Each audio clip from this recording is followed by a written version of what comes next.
class was posted, we started getting applicants about the first week of December.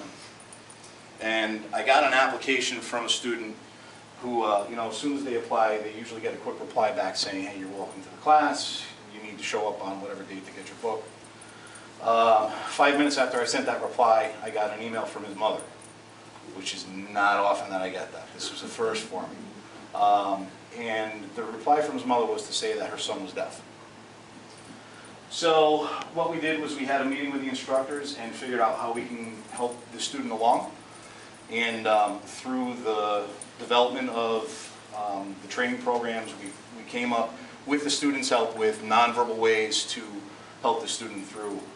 And this was a first for us. We've never had a student who was deaf. We've had handicapped students before. We had a student that only had one arm. That was a challenge to overcome, but we were able to do it. And this was a challenge, but we certainly look forward to it, and we certainly overcame it. But more importantly, Joe, who you guys are all going to meet, overcame and took the class head on. He never said he couldn't do anything. He never shrugged away from his responsibilities. And for that, everyone's proud of you, the instructors and the class. So good job, Joe.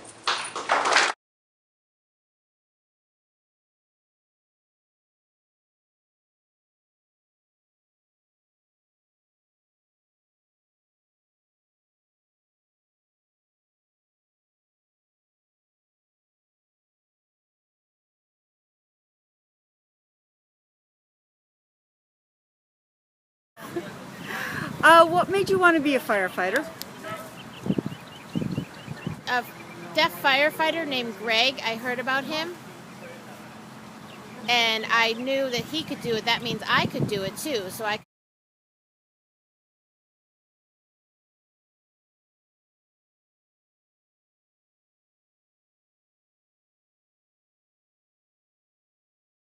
Well, we have groups of 4 individuals, and I was chosen as the group leader, actually randomly chosen as the group leader. So I've been in a position where I had to, as a group, we had to learn to come and how to work with Joe. And it's been fun. It's been a lot of fun. And it's not really not that difficult, because this is the first time we've all been firefighters, and we're going through everything's new to us, so it's a different variable. We just have to learn it. And how do you communicate with him? A lot of different ways.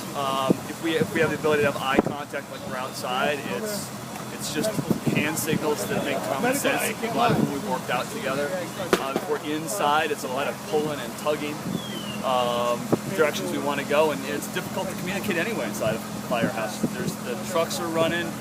There's smoke you can't see, so I mean it's just knowing what you got to do and looking up, and you can only see a couple feet anyhow. So voice, these things you can't hear either.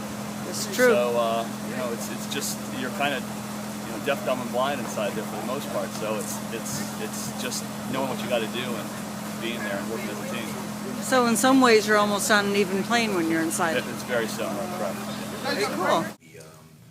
He's had probably 4 or 5 different interpreters, but the 2 mainstays, which is Julie Pond, who's here today, and Bob Smith, they've been an incredible asset to the class, not just for Joe, but they have contributed to the class. They have taken part in tying knots. As you saw today, Julie threw on a turnout coat and decided to try the nozzle out. So they weren't just focusing on Joe, they were looking to find more information about what he was going through. So that was something coming into this that we were a little bit leery on, but was very quickly quelled. So that went well. Then we had the concern of, well, how do we communicate with Joe? Because when you have a burn building, inside of a burn building with a fire going, you can't bring interpreters in. So the students took it upon themselves to develop signals through either hand signals, or when they were doing ladders, they tap on the ladder once, which means pick it up, tap it on twice, it means throw it on your shoulder. Once again, once you have it on your shoulder, it means stop. I mean, they came up with everything. For search evolutions, if they wanted them to turn left, tap them on the left boot. They wanted them to turn right, tap them on the right boot. And same thing for Joe. If he needed to communicate with them, they did the same thing. If it was time to go, they'd shake his ear pack. So the students very quickly became invested, not just in the class, but also in Joe. So that overcame all our hurdles. And ever since then, if you ask any of the instructors, they would say that Joe has been an absolute pride. We have not had one issue with him.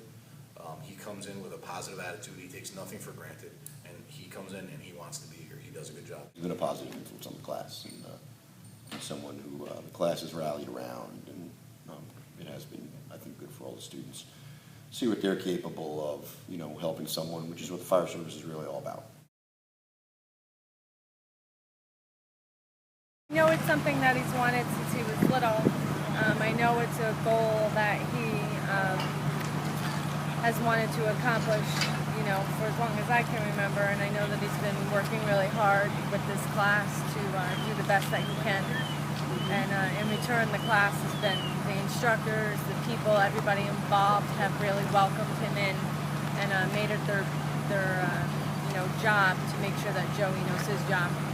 So it's been a great experience for him. Now, are there any like particular instructors or other firefighters that he's working with that he has bonded with the most? I know Jamie Vincent and Derek and Chris, I don't know their last names. I know that they've been very helpful in making sure that Joey understands and has everything that he needs. I know that they've worked very closely with the interpreters to make sure that communication for Joey has been open. I can't really pick one person out of the class that's helped him the most because they've all kind of bonded around him and really helped him, and I think in return have been able to learn something themselves about communicating with somebody who's deaf. Yeah, as a mom, what are your worries? I don't worry about Joey doing the job. I think he's totally capable of doing the job. I worry about other people not being maybe as understanding as his classmates are now, the people who know him.